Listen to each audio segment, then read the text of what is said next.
What are the 5 things to make your offer the strongest? This answer is not going to be for the faint of heart, and I will tell you, it could be considered irresponsible if you make any of these choices without consulting a realtor who does a ton of homework ahead of time before advising you on each individual property. The number one thing, it's pretty irresponsible no matter what, is your lender choice. I cannot tell you how many times I have beat out other offers and won in very competitive situations because of who my buyer was using as the lender. He was reputable, he was well known, especially with his skill with a VA loan. So your lender choice is number one. The second is your earnest money deposit account. Sellers want to see at least usually 1% of the sales price, but you can give them more if you have confidence that you are not going to walk away from this contract.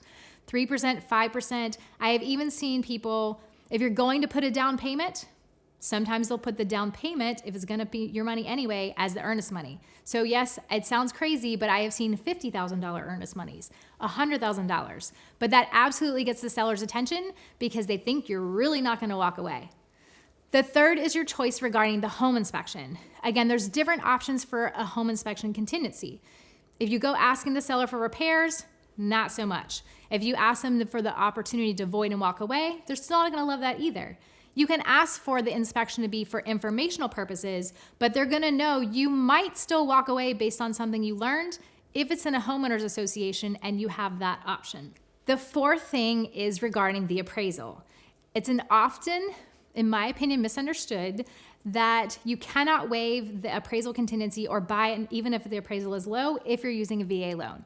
Maybe you're even using a conventional. But what you can offer to do is say you're going to cover the appraisal gap. You're telling the seller that if the appraiser decides the home is worth less than we've agreed upon in the contract, you're going to buy it anyway. You can also put a limit on that. So you're only going to do it if it's $5,000 or $10,000. But be a little negotiable. Give them that peace of mind that you're not going to walk away. And the last often overlooked thing is have your agent ask the seller's agent, when do they want to close and when do they want to move out?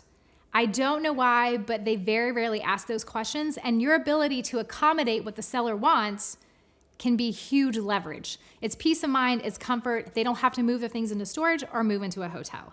So ask those 2 questions and do your best to line up their settlement date or when they want to move out, which could be accomplished through a rent back or a similar perk.